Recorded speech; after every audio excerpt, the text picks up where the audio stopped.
Hello, hello, and welcome sa Russia TV mga kapatid. At meron tayong debate na magaganap ngayon between Catholic and MCGI sa topic na patutunayan ng ating affirmative na si Pedro ang bato sa Mateo 16:18. So basahin nyo na lang yung talata dyan mga kapatid.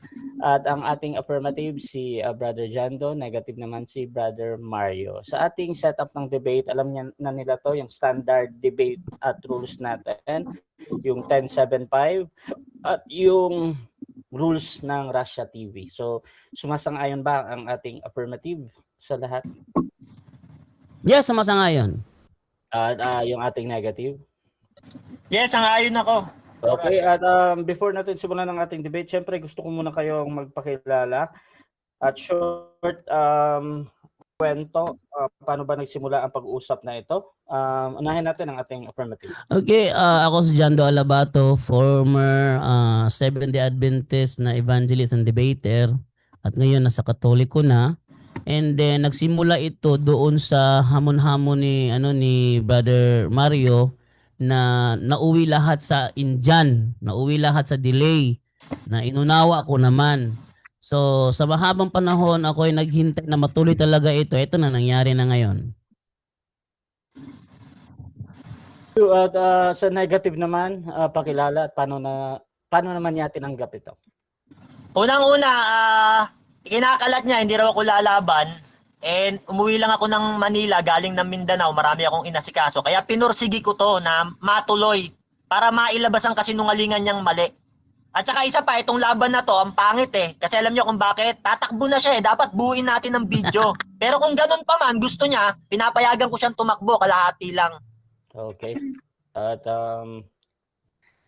mga kapatid, kung gusto nyo yung mga ganitong content, please share yung ating live streaming ngayon kung saan man kayo nanonood. Dyan ba kay Brother Jando or dito sa Russia TV mga kapatid. You can comment at highlights or at followers para automatic na na magtatag ang inyong mga friends. You can comment also mga kapatid dahil mamaya magbabasa tayo ng ilang mga comment kung sino ba yung pumapabor at sino yung medyo tumatagilid sa ating paksa. So mga kapatid, bibigyan ko ng 10 minutes sa unang pagpapahayag ang ating affirmative sa kanyang patutunayan na si Pedro ang bato sa Mateo 16:18.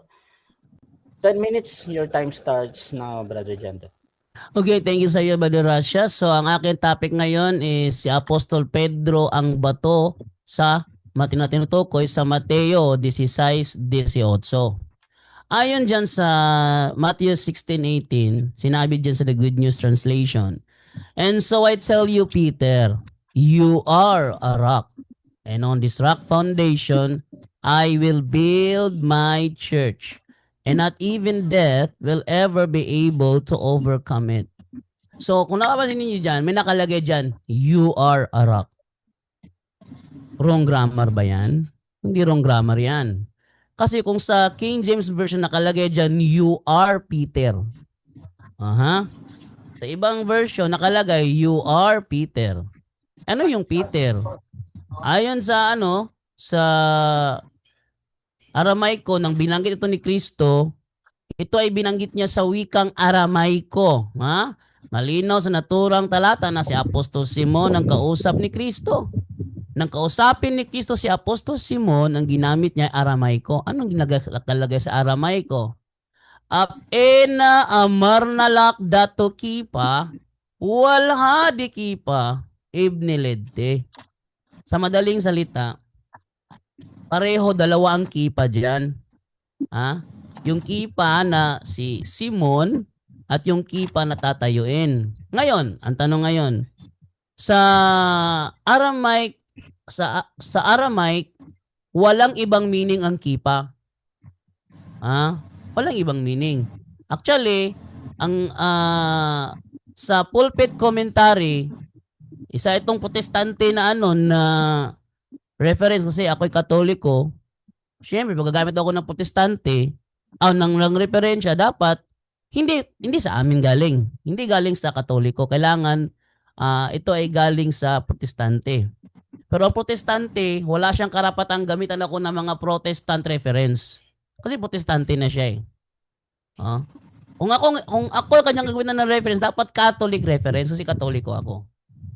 Anong sabi dito sa pulpit commentary ni Joseph Excel and Henry Donald Maurice Spence Jones? In classical Greek, the distinction between Petra and Petros is well known.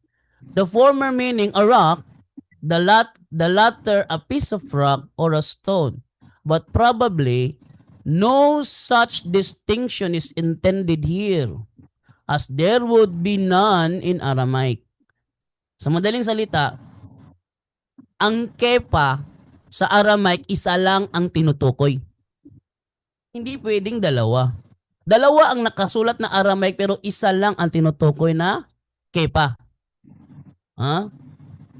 Sabi naman dito naman, sa ano ba ibig sabihin ang Petros at ang Petra ay iisa lang ang tinutukoy. Hindi pwede iba yung ano yung Petros, iba yung Petra. Sa Aramaic ko pareho yung Akipa. At sabi dito, ngunit nang isalin ito sa Grego, nagkaroon ng problema. Yung Petra ay isang pambabaeng pangalan, kaya siya tinatawag na feminine. Hindi karaniwang ipinapangalan sa isang lalaki ang isang pambabaeng anyo. Kaya ginawa itong Petros. Sa madaling salita, sa Grego lang siya naging Petros nung siya ipangalan. Nung hindi siya ipinapangalan, talagang Petra talaga yan. Dahil lalaki ang bibigyan ng pangalan na Kepa, sa Grego, hindi pwede yung Kepa, ipapangalan mo sa lalaki, hindi pwede yon. Ginawa nilang Petros. So nasa grammar ang issue. Wala sa meaning. Ha?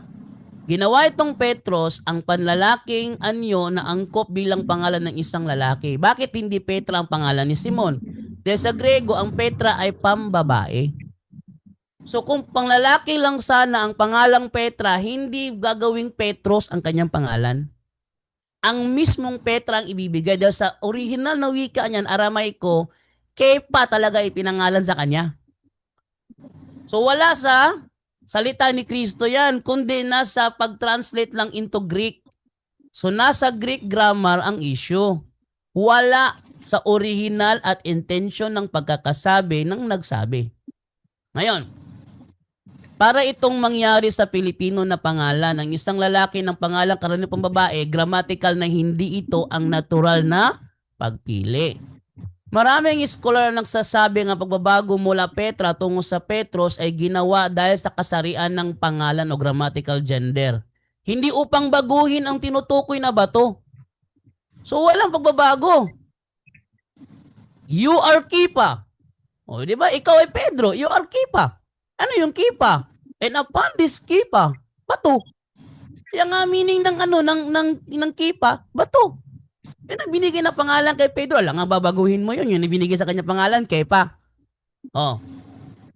Sa katunayan, kung nanatili ang Aramaic, malamang ganito ang naging anyo.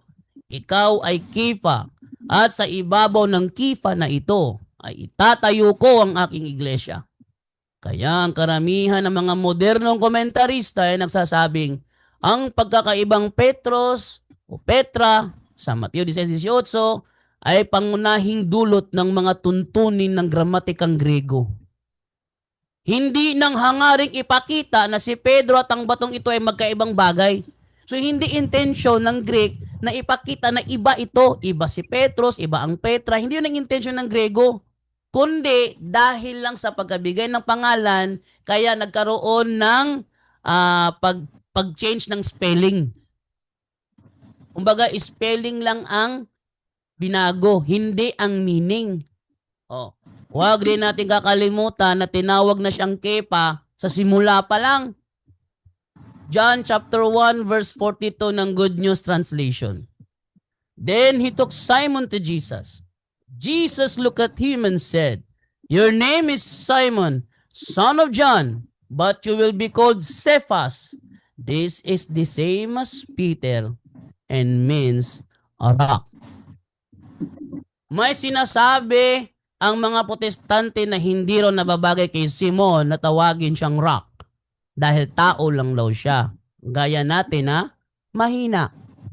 Una, wala na tayong magagawa kung yon talaga ang ipinangalan ni Kristo kay Apostol Simon. Alangan na magkontrahin mo si Kristo. Sabihin mo, mali yan.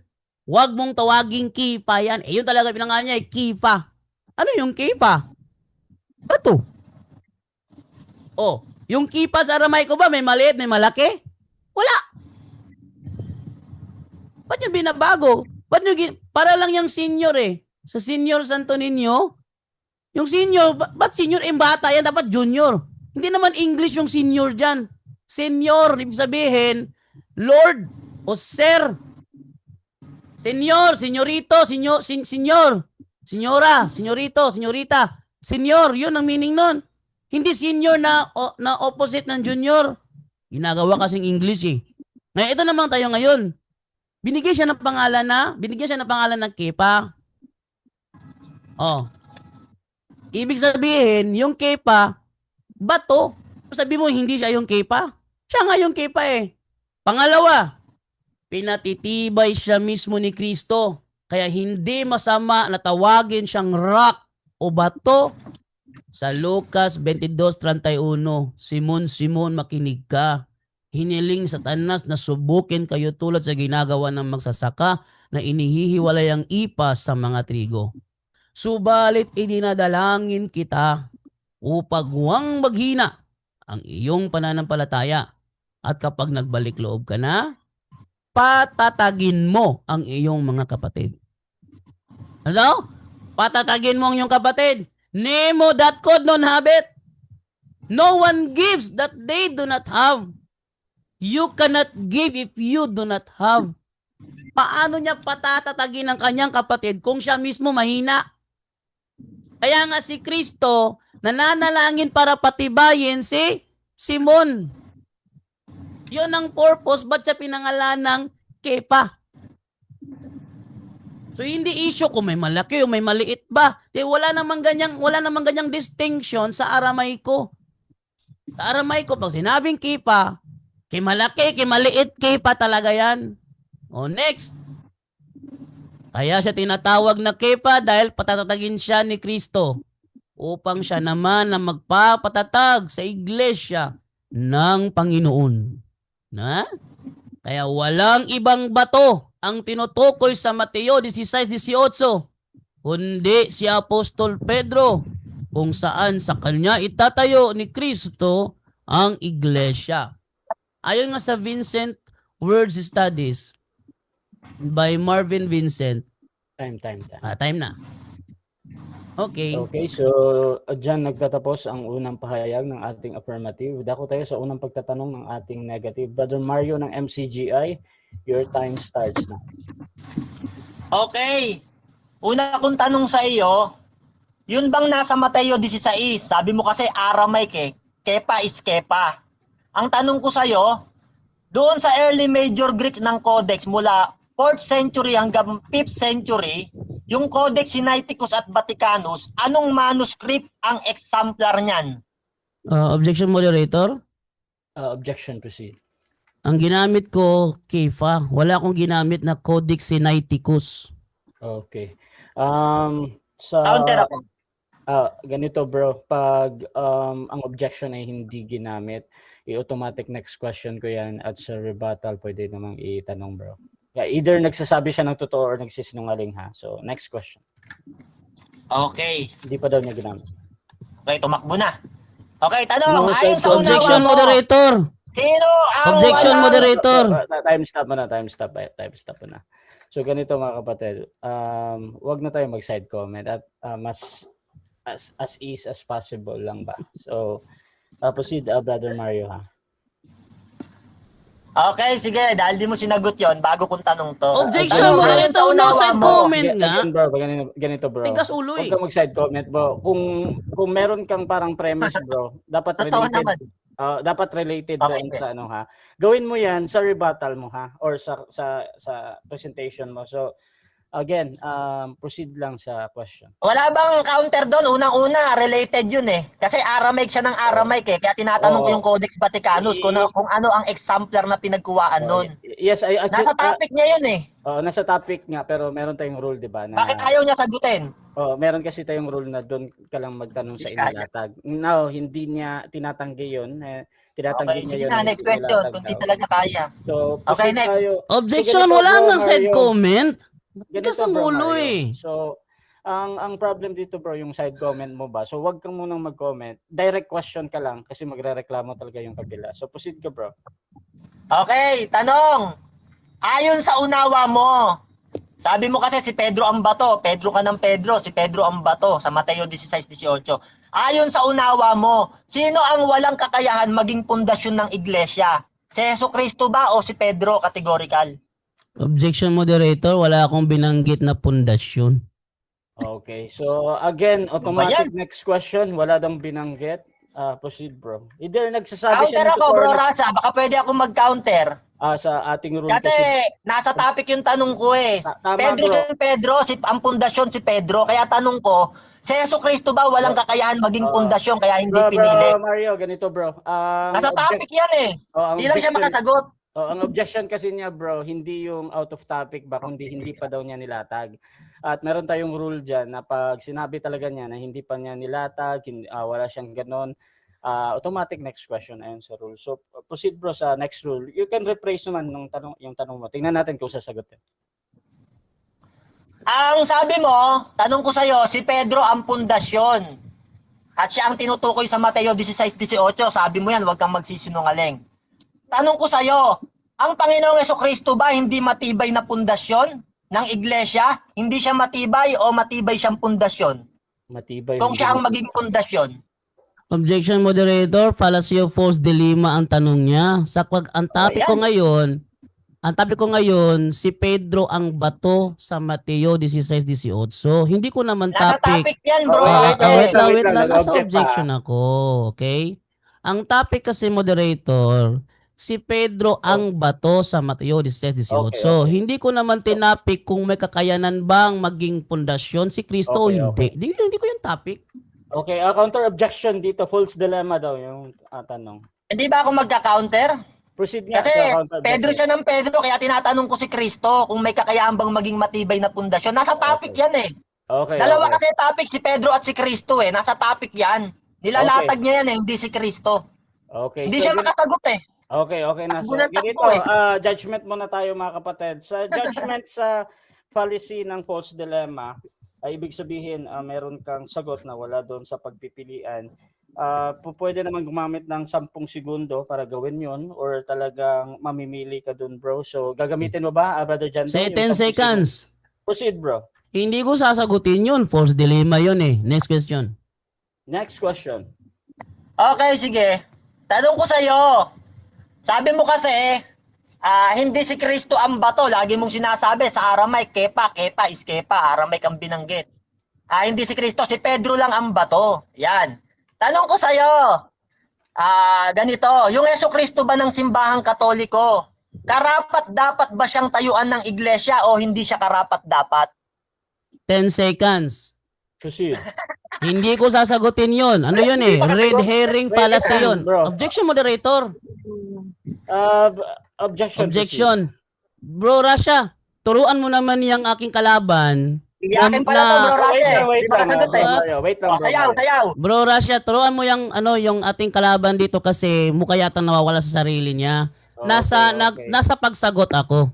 Huwag siyang mag-ingay. Okay? Bro, Mario, ganito, bro. Multiple times na. Bro, moderator, di ba nasa rules natin no and pro attitude? So ganito, bro. Multiple times na kasi ito. So habang sumasagot, bro, wag kang mag-side comment, bro, kasi nadidistract. So isang warning para sa iyo, bro Mario, ha. So ganito, 10 seconds na sagot. Alam ko tututol ka talaga sa pagsagot ni Brother Ajando, pero doon mo gawin talaga sa presentation mo, bro, ha, para mas tayo. So proceed sa 10 seconds. Last 3 minutes. Red herring fallacy ang tanong, so hindi ko sasagutin. Next question. Next question. Okay, dahil di ka makasagot, sabi mo hindi mo sasagutin. Tanong ko sa'yo. Objection, Sino moderator. ba? Sabi mo, Objection. si Pedro. Ganito, Grabe, brother. iyakin naman pala to. Ganito, Kala ko brother magaling. Jando. Doon sa objection mo, I know, doon Side sa comment. pagbanggit niya sa... Okay, so ganito, brother Mario, kasi hinihintay ko pa, brother Jando, yung tanong niya kung related ba doon sa sinabi niya ba. So proceed ka lang muna, brother Mario. Buuin ko muna yung tanong. Proceed, bro Mario. Okay, tanong ko sa'yo. Sabi mo kasi, si Pedro ang bato at hindi si Kristo. Binabanggit mo, hindi lagi si Kristo, si Pedro ang bato eh. Nasa topic yan eh, ayaw mo lang sumagot eh. Tanong ko sa'yo, sino ba ang pinakamatibay na pundasyon sa dalawa na binabanggit mo? Si Yeso Kristo ba o si Pedro? Categorical. Pareho. Pareho. Pareho. Dahil si Paliwanag. Kristo mismo ang nagsabi, patatatagin niya si Pedro. O, kaya nga si Pedro ang bato sa Mateo 16:18. Ang topic natin, 16:18 sa Mateo, doon ka mag-focus. Huwag kang tatakbo ng ibang talata. Ano ka ba? Next question. Next question. Tanong, sabi mo, ang pinakamatibay na pundasyon pareho. Huwag kang magsisinungaling. Si Kristo at si Pedro, tanong ko sa'yo. Yung pagiging pundasyon ba ni Kristo na matibay, sabi mo matibay. Tanong ko sa'yo, kaya niya ba talagang buhatin ang iglesia at matatag siyang pundasyon si Kristo? Kaya niya o hindi kaya? Objection, moderator. Another objection, proceed. Counter Fallacy of context to may ang Pwede. kanya katanungan at loaded question fallacy. Dalawang uri ng fallacy yun, kaya hindi ko sasagutin yun. Yun na lang ang Counter 10, ako, yun na lang ang 10 moderator, seconds naman. kung Wait lang ha. Wait lang, brother Mario. So, dalawang fallacy daw yung tanong. Counter objection, proceed. Counter ko. Ang sagot niya kasi parehas na matibay na pundasyon si Yeso Kristo at si Pedro. Kaya tanong ko, yung pagkapundasyon ba ni Kristo na matibay, may kakayahan ba talaga si Kristo o walang kakayahan? Sumagot Okay. siya parehas eh. Ibig sabihin, tanggap niya si Kristo, pundasyon din. Okay. Dalawa pundasyon. 10 So I seconds. think ang counter objection doon Umamin na eh. okay na, bro Mario, pag-amplify pa doon sa question niya. Ganito mga kapatid, again, dito wala namang pilitan. Pag sinabi talaga niya na hindi ko sasagutin yan dahil sa mga dahilan na yun, automatic next question yan. Mamaya, i-rebat mo na lang yan, brother Mario. Proceed sa next question. Time resume. Last 1 minute, Okay. 40 seconds. Tanong, sabi mo, si Kristo pundasyon din matibay. Lumabas sa bibig mo yan eh. Ibig sabihin, dalawa na pundasyon. Tanong ko sa'yo, sa Biblia ba may dalawang katawan dahil pundasyon din si Kristo at pundasyon din si Pedro? May dalawang katawan o walang dalawang katawan Okay, sa ito. iglesia? Ito ang sagot, 10 seconds. Proceed. Wala akong binanggit na katawan. Ang sinabi ko, si Pedro ang bato sa Mateo 16:18. Doon ka mag-focus. Next question. Counter, question. sabi niya dalawa ang pundasyon eh, si Pedro at si Kristo. Dalawa na pundasyon. Sabi niya Question una, lang, bro. Pedro lang eh. Okay, Ngayon, si question, Yeso Kristo, walang pundasyon objection din. na. Proceed, bro, Mario. Walang objection, Okay. bro. 10 seconds yun, bro. Bro Mario, 10 seconds yung sagot niya. Proceed ka sa next question, bro. Okay, sabi mo, si Yeso Kristo, pundasyon din, pati si Pedro eh. Dalawa sila matibay, parehas na pundasyon, sabi mo yan. Tanong ko sa'yo, ayon sa'yo, tama ba na dalawa ang pundasyon? Ayon sa'yo, parehas silang matibay, si Yeso Kristo at si Pedro? Tama ba yung sinabi mo o mali yung sinabi mo? Yes, tama bro. Kaya nga Tama. lang, ang topic kasi natin, Mateo 16:18. Dalawa pundasyon. Objection, moderator. Bro Mario, again, Ayaw. bro, nadidistract yung ating sumasagot ha. Another 20 seconds. proceed, bro. Moderator, objection lang ha. Kasi pag siya ang tatanong, hindi ko naman siya dinidistract. Di ba? Okay. Kaya sana, Again, pag ako sumagot, huwag niya ko i-distract. Oo. So, bro Mario, wag ka lang magsalita talaga, bro. You can do. You can dance, dyan sa, pero wag ka camera magsalita. mo. Wag ka lang magsalita ha. So, nadidistract si Brother Jando. Proceed, 20 seconds again. Okay. Yes, dalawa ang matibay na pundasyon. Pero ang topic kasi Mateo 16:18. Ang topic ko nasa Mateo 16:18 at hindi naman kasalanan na patitibayin ni Kristo si Pedro kaya nga pinangalanan Kepa. Next question. Doon ka mag-focus sa Mateo Next question. 16:18. Sabi mo, next question, sabi mo, Time, 7 minutes time na. So, segundo na lang yun. So, dyan nagtatapos mga kapatid ang unang pagtatanong ng ating negative. Dako tayo sa negative presentation. Pero bago yan, shoutout muna sa ating nasa live. Meron tayong 68 na nag-live dito. Comment. Shoutout kay Jared Almazora. Yan, pasaway kayo. KDR, alam nyong bawal yan. Sige pa rin kayo. Pinapahiya nyo si KDR. Shoutout din mga kapatid kay Joseph Sinete. Sumagot ka kasi. Shoutout din kay Irene. Kasi ang ulo ng iglesia ay si Kristo. Tapos, kay Pedro itinayo, di lalabas si Kristo sakop ni Pedro dahil si Kristo ay ang ulo ng iglesia. Shoutout din mga kapatid dito kay The Bread of Our Soul, iyakin pala na manok ni Jared. Shoutout din kay Gio, si Peter Stone siya, hindi rock kasi si Christ lang ang rock. Shoutout din mga kapatid dito kay kay Joshua, lala ng affirmative side. Richie, puro iwas si Jando. Shoutout din mga kapatid dito kay Ellie, umamin na si hindi banggit, pwede banggitin to. Wag lang kayo mag-insulto mga kapatid. Pwede naman tayong Leon Nedes, Bernardo, mananalo ka na lang, puro object na sa discussion naman ang tanong. Paano mo mapapatunayan kung si Pedro at hindi si Kristo? So mga kapatid, tuloy-tuloy tayo dito. Brother Mario, bilang negative, your time starts now. Okay mga kababayan, mga kapatid, sa Biblia po, may isang pundasyon na tatayuan ng iglesia. Sa kanya pala, mga kapatid, dalawa ang pundasyon. Pero ang pinapatunayan niya, si Pedro ang pundasyon. Pero si Kristo, pundasyon din daw at matibay na pundasyon. Ibig sabihin, dalawa na pundasyon niya. Pero si Pedro lang papatunayan niya. Mali-mali na mga kapatid. Diyan yung makikita ang mga maling aral. Umamin na si Kristo pundasyon. Talo na. O ngayon, lalatag ako mga kapatid. Yung iglesia kasing itatayo, mga kapatid, doon sa bato, sa malaking bato na sinasabi ng Biblia, mga tao yan, mga kapatid. Spiritually, mga tao, at sa literally, ang ulo ng iglesia naman ay si Kristo, ang pundasyon, literally at spiritually. Sabi sa unang Korinto ng 3:9, sapagkat tayo ay mga Objection, moderator. Objection, moderator. Kayo ang bukid Objection. ng Diyos. Wait lang. Objection, moderator. Objection. Anong objection ng affirmative? Hindi ba nasa rules Iyak na natin? naman. Hindi ba nasa rules Wait lang. natin na walang out of topic? Yes, bro. At ang Anong wait lang. Gusto kong distinguish mo. Ano yung... ang topic ko kasi, yung bato sa Mateo 16:18, hindi yung bato sa ibang talata.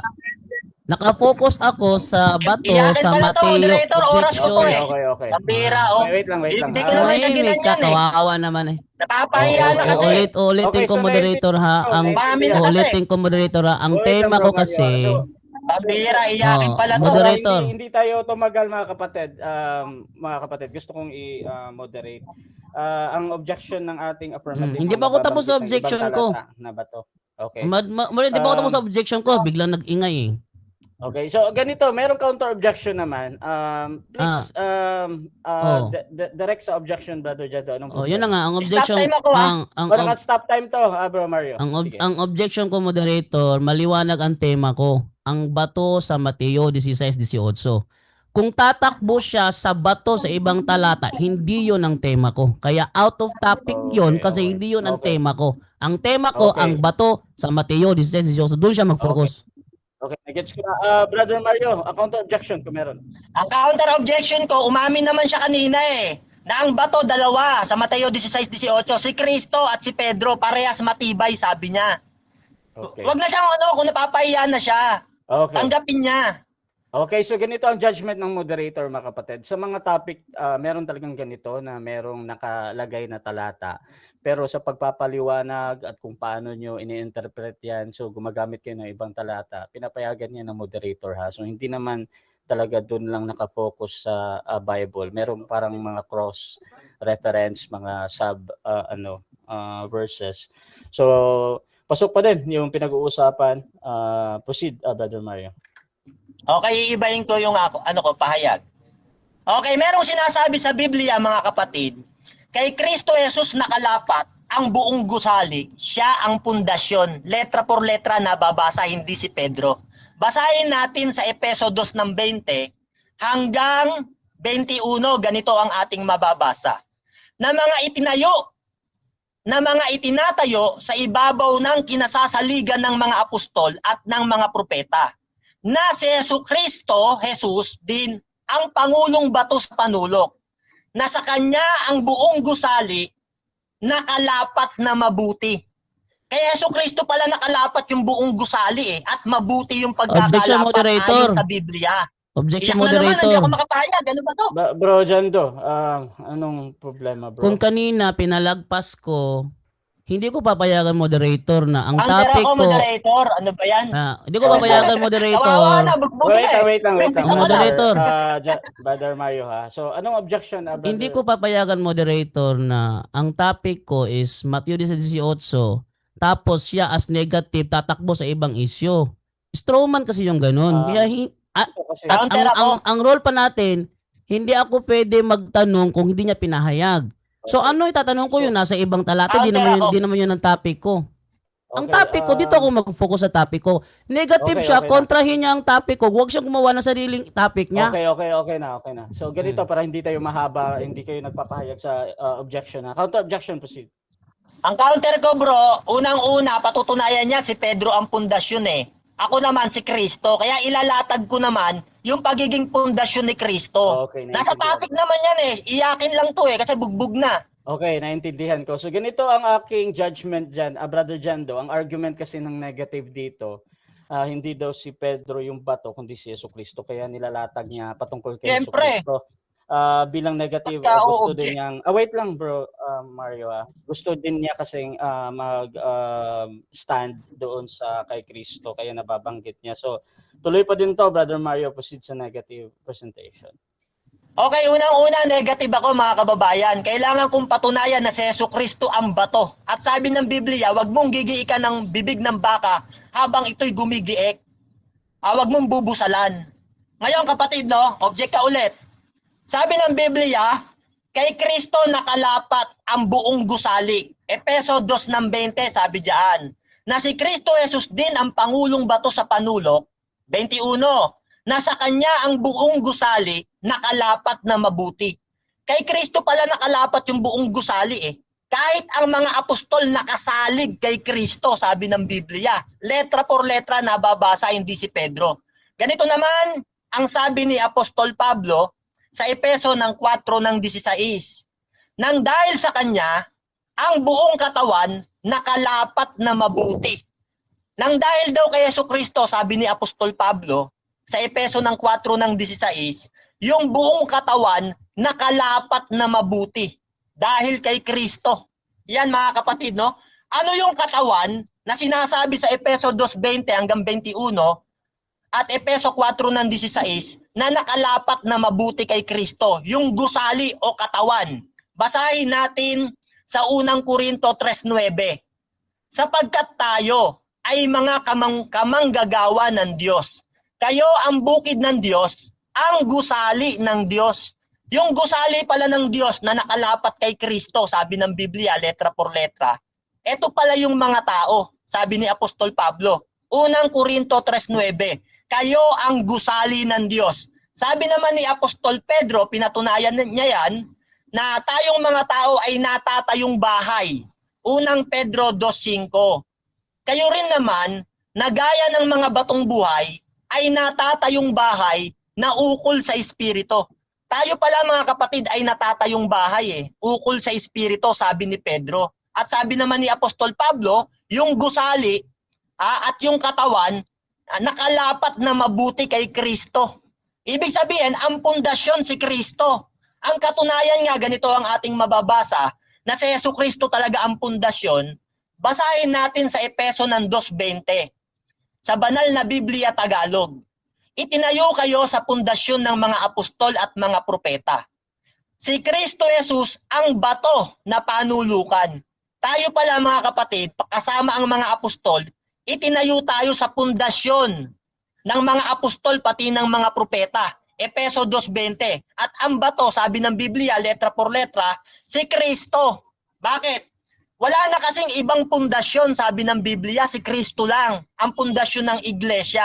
Ganito ang ating mababasa sa unang Korinto 3:11, letra por letra rin. Wala kang ganito eh. Ayaw mo kasi ng Bible, hindi ka Bible alone. Unang Korinto 3:11. Sapagkat walang sino man ang makapaglalagay ng ibang pundasyon maliban sa isa na naitayo na si Yesu Kristo. Sabi ng Biblia, wala na palang ibang makapaglalagay ng pundasyon maliban sa isa na nailagay na naitayo na, si Hesukristo. Napakalino mga kapatid, sabi ng Biblia, wala nang ibang pundasyon, si Hesukristo lang, letra por letra nababasa. Ba't gagawin mong pundasyon si Pedro? Wala nang ibang pundasyon sabi ng apostol, si Kristo lang. Siya ang pundasyon na tinatayuan ng mga gusali. Tayo yon, natatayong bahay na ukol sa Espiritu. Kaya si Kristo ang pundasyon, sabi ng mga apostol. Bakit? Wala namang ibang kinikilalang pundasyon ng Diyos Walang ibang malaking bato maliban sa Diyos. Sabi yan ng Diyos. Basahin natin letra por letra din. Isaiah 44 ng 8, sabi niya, may Diyos baga liban sa akin? Oo. Walang malaking bato, ako'y walang nakikilalang iba. Ang Panginoon pala natin, ang Diyos natin, wala siyang nakikilalang ibang bato. Bakit mo gagawing bato si Pedro na pundasyon? Hindi nga kinikilala yun ng Diyos Sa pangalan lang, pakahulugan niya bato. Pero walang ibang malaking bato kundi ang Diyos lang, sabi ng Biblia. Basahin natin ang sulat ng isang salmista sa awit ng 18:31. Ganito ang ating mababasa. Sapagkat sino ang Diyos liban sa Panginoon? At sino ang malaking bato maliban sa ating Diyos? Sino ang malaking bato? Question mark. Maliban sa ating Diyos. Yan wala kasing ibang malaking bato. Kaya tinatanong ng Diyos, sino ang malaking bato maliban sa ating Diyos? Diyos lang kasi ang malaking bato. Kaya si Pedro, pilit yung ginagawang bato. Kung saan kayo pumupunta. Yung Aramaic kasi bro, mas maniniwala ako kay Mateo. Sumulat siya sa Greek. At magkaiba yung Petros, pati Petra. Kay Mateo ako maniniwala, hindi kay Jando Alabado. Kasi ayun ang pinahintulutan ng Panginoon na basahin ng mga hentil. At unang-una, kapatid, sinasabi talaga ng Biblia, si Hesukristo talaga ang bato, letra por letra. Acts ng 4 ng 11. Si Hesukristo ang bato na itinakwil ninyo. Tinatakwil nyo si Kristo, ayaw nyo kay Kristo Sa kayo katuparan nito Bilang mga tagapagtayo ng bahay. Ano ba yung bahay na tinatayo nyo? Di ba, iglesia? Tinatakwil nyo si Kristo Kayo katuparan nito. Siya pa rin ang ginawang batong pangunahin, sabi ng Biblia. Siya ang pangunahing bato. Kaya nga sa Biblia, mga kapatid, ito naganap to sa Katoliko Tinatakwil nila si Kristo. Ayaw nilang maging bato ng pundasyon nila ng iglesia nila, si Kristo. Gusto nila si Pedro. Kaya sabi ng Marcos ng 12:10, hindi man lang baga nabasa ninyo ang kasulatang ito? Ang batong itinakwil ng mga tagapagtayo ng gusali, ang siya ring ginawang pangulo sa panulok. Yan sila katuparan nila nito Tinatakwil nila si Kristo. Ayaw nilang maging bato nila si Kristo. Matibay na pundasyon, gusto nila si Pedro tao. Sabi ng Jeremias ng 17 ng 5, sumpain ang taong tumitiwala sa tao. At ang kanyang ginawang bisig ay ang laman ng tao. Ang tao kasi mahina Binanggit mo na nga kanina, bulag ka lang bakit? Kaya nung palalayain si Hesukristo at yung kasama niya doon sa nakapako, mas pinili ng mga mamamayan ng Roma, Saduceo, Pariseo, na palayain yung mamamatay tao. Kasi nga yung Roma, ayaw talaga nilang paniwalaan si Kristo, yung Roma. Basahin natin sa Acts ng 3 ng 14. Sabi diyan, inyong itinakwil ang banal at matuwid. At sa halip, hiniling nyo na palayain ang isang mamamatay tao para sa inyo. Pinalaya yung mamamatay tao. Ayaw ng mga taga-Roma kay Kristo nung unang panahon. Kaya nga pinarusahan Pinapatay yung mga mamamayan doon kasama mga Romano doon Tapos sasabihin nyo, kay Hesukristo kayo. Kahit nga si Pedro, hindi kayo kinikilala Bakit? Hindi kayo kinikilala ni Pedro kasi nga, sa inyong sulat dito sa volume 8 pahina 571 ang salitang papa ng simbahang Katoliko ay nanggaling sa Objection Griegong moderator. papa. Objection Ama. moderator. Yan ang titulo objection ay moderator. unang Wait lang. ng 521. Objection. Wait lang, Pedro. Mario. Objection. Meron pa ding objection, bro, ha? Ayan. Ang Iyakin pala to. Wait lang, bro. ang topic natin ang bato ng Matthew 16:18. Pinayagan ko na nga lang dahil sa sinabi ng moderator na tumakbo ng iba't ibang talata, Isang talata lang naman yung topic ko. Ngayon, tumakbo naman sa Santo Papa. Hindi yan ang topic. Ano ba namang klaseng kalaban to? Mag-focus ka Okay. sa topic ko na role mong kontrahin. Okay. Counter ako. Proceed negative. Counter ako. Unang-una kasi, kung tinatamaan siya, nasasaktan siya, napapahiya na, umamin naman siya talaga, talo na eh. Si Cristo, bato, matibay, at saka si Pedro, dalawa. Eh, ang patutunayan niya, si Pedro lang ang bato. Tapos nababasa ko, mga letra por letra, si Cristo talaga pundasyon. Napapahiya na, kaya object na lang ng object eh. Okay, so ganito mga kapatid ang judgment natin. Sa analisa ko kasi, ginagamit ni Brother Mario yung salitang Santo Papa doon sa topic natin na bato kasi sa Catholic naman talaga yung unang Santo Papa si Pedro, no. So tinatanggap ko pa din to as a pasok sa pinag-uusapan. Pero 9 seconds na lang to, so proceed Brother Mario. 9 seconds na lang. Sige na, iwe-wave ko na. Meron pa sana ako sasabihin. Okay, so diyan nagtatapos ang first presentation. 7 minutes para sa ating first cross, tapos mag-decide tayo kung aabot 10:22 na kasi. So proceed, 7 minutes. Unang tanong, ginamit mo Isaias 40 versikulo 8. May mababasa ba dyan na si Cristo ang bato sa Mateo 16:18 o hindi mabasa?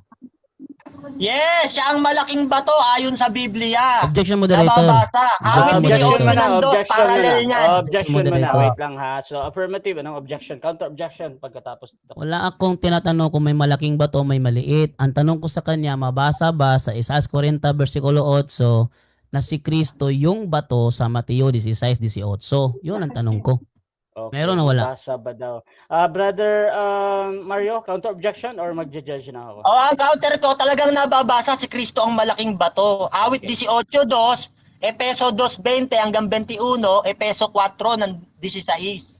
Okay, Yan, si so Cristo talaga ganito. tinutukoy na pundasyon. Okay, judgment natin dito. Ang sagot ni Brother Mario dito mababasa ngayon. Either that is true or not. Proceed pa din sa paliwanag. Mababasa to. Bro Mario, proceed. Okay, awit 18:2, ang Panginoon ay aking malaking bato. Parallel to ng Isaiah 44:8. Yung Panginoon, tinatawag kasi ni David yan Panginoon, Panginoon. Panginoon niya kasi yung malaking bato. Si Kristo yun isa sa Panginoon. Next question. Next question. Sa Efeso 2:20 na ginamit mo, may nakalagay ba dyan na si Cristo ang bato sa Mateo 16:18 o wala? Meron. Sabi nga doon sa Mateo 18, itatayo ang iglesia sa bato. Pati apostol nakatayo kay Kristo sa Efeso 2:20 nakalagay Ang mga apostol nakatayo kay Kristo, kaya hindi si Pedro ang bato doon sa Mateo 16:18. Dahil kahit siya, nakatayo rin siya kay Kristo. Efeso 2:20. Si Kristo talaga bato. Next Hindi ka question. makaunawa Ginamit mo ngayon ang Mateo 16:18. Ang tanong ko, sino ang sinabihan dyan ni Kepa? Ha? Si Kristo ba ang sinabihan niya na Kepa o si Simon? Magkaiba yung dalawang Kepa. Parehas Moderator. silang Question mo na. Proceed, affirmative. Ano? Categorical yung tanong ko. Sino ang sinabihang Kefa sa Mateo 16:18? Si Simon ba o si Kristo? Si Simon o si Cristo? Sagot Bro ko, Mario. parehas sila. Pero Parehas. magkaibang Kepa. Parehas. Pero magkaibang Kepa. Petros at Petra. Maliit na bato at malaking bato. Sa ayon niyan kay Mateo, hindi ako tutol kay Mateo. Pero sa'yo, tutol ako, mali pang unawa mo. Maniniwala ko kay Mateo kaysa sa'yo. Petros pati Petra, magkaiba. Next question. Sa Okay, Greek koine at sa next Vaticanus at sa Okay, next Sinaiticus. question. Next question. Next question. Ginamit mo malaking bato at maliit na bato. Saan sa Mateo 16:18 mababasa na may malaking bato at maliit na bato? Saan? Yan. Ayon yan sa Greek grammar ng Petros pati Petra. Yung Petros kasi maliit na bato, maliit na tipak ng bato. Yung Petra naman malaking bato. Ayon yan sa grammar ng Greek at definition ng Greek. Mas maniniwala ako doon kaysa sa definition mong mali. Next question. Next Kasi kay question. Mateo galing Next yun. question. Sabi mo na sa Greek definition, saan mo nabasa na Greek definition na ang Petros ay malaking bato? Dito sa Codex Sinaiticus, Magkaiba yung Objection, Petros moderator. at Petra sa Mateo. Objection, moderator. Bumabasa ako, moderator. Maliwanag objection yung mo na. maliwanag yung Brother tanong ko, moderator. Ano? Ang tanong ko sa kanya, saang Greek grammar niya nabasa na ang Petros ay malaking bato? Okay, Brother Mario, counter objection. Okay, ang counter ko, bumabasa ako. Yan na nga, sa Greek nga, magkaiba na nga, Petros at Petra, magkaiba. Okay. Maliit na bato at malaking bato. Okay, so ganito ang judgment natin. Ang naghahanap ng ang ating nagtatanong saan. So, Sa Greek information grammar, sa okay Greek na, bro. Greek Ako muna, bro, definition, moderator, yung sinabi niya, nasa Greek definition Janto, eh. wait na, ako na to, bro. Kasi judgment ko na to. Naghahanap ka ng saan, either that is a title or description. Ngayon, merong binabanggit si Mario kanina, yung sa Sinaiticus ba yun, Brother Mario? Tinatanggap ko yun, ha, as a valid answer, either that is true or not. Proceed sa sagot, Brother Mario. Saan daw? Sige. Ito, nababasa, sa Greek grammar, ayan, Basahin mo, marunong ka bumasa? Objection, moderator. Hindi, Yan, pasagot yan. babasa pasagot ko. yan. Ang Petros, gender masculine, ibig sabihin bato. Maliit na bato yung Petros. Ang Petra naman, gender feminine, ibig sabihin malaking bato. Next question. Batuhan. Nabasa ha. Huwag ka Okay. naiiyak. Next question. Anong Greek grammar yung ginamit mo? Anong Greek grammar yan? Koine Greek. Hindi, yung objection, moderator. Wait lang, hindi pa tapos yung tanong. Proceed, Sumagot na siya, moderator. Koine Greek daw. Yan ang objection ako eh. Okay, doon ka mag-object. Kasi sumagot siya Koine Greek. Ang sabi niya kasi Greek definition. Pag sinabi yung Greek definition, hindi Koine Greek yan. Kailangang libro yan na nagpapaliwanag sa bawat letra, Greek word, tapos may definition karugtong. Tinatanong ko sa kanya, anong Greek definition libro ang ginamit niya? Kasi doon ako ChatGPT yan eh. Okay. Brother Mario, counter objection. Yung answer mo Okay, sumasagot ako. Koine Greek ang pinagbuhatan ng definition. At yung aklat na yan, Called to Communion, Understanding the Church Today, na ang sumulat din ay si Ignatius. Na ang bato rin, kinikilala niya si Kristo. Kaya nga ligaw ang iglesia mo, kahit mga kardinal, mga pare, kinikilala si Kristo ang bato eh. Ayan, sumasagot naman yung meron siyang binanggit na title. Next question, yun na yung sagot niya. Okay. Anong libro yan na sinasabi mong Greek definition pero ang nakalagay Koine Greek? Ano yan?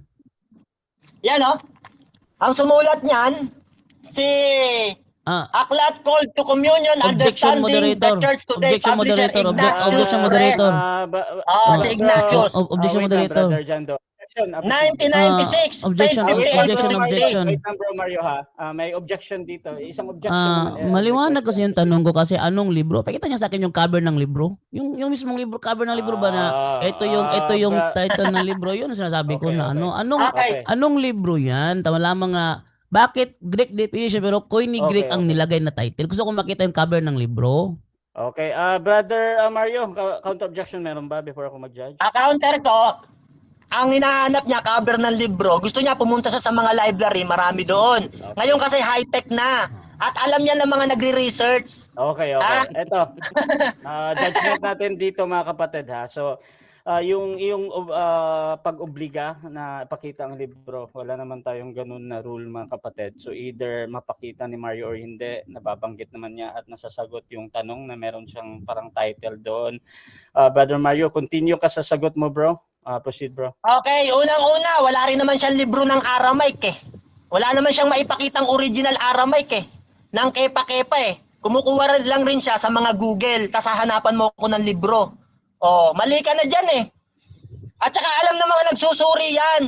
Talagang, yan ang pakahulugan sa Greek niyan. Petros, masculine. Binanggit mo nga yan kanina, pati Petra question, last feminine, one. sabi mo.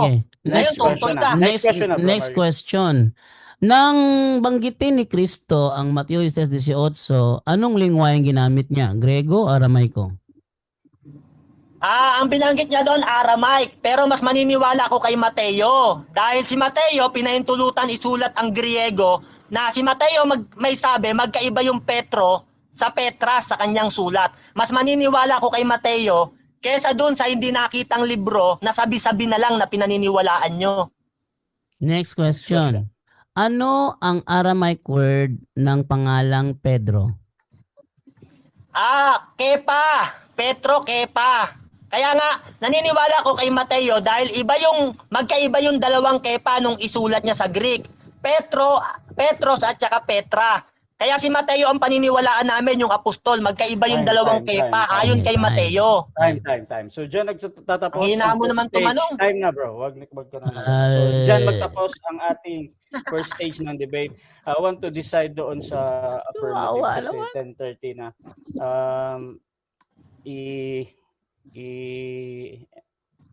I-continue mo pa ba to? Sige bro. Takbo na. Sige bro, continue na lang bro. Okay.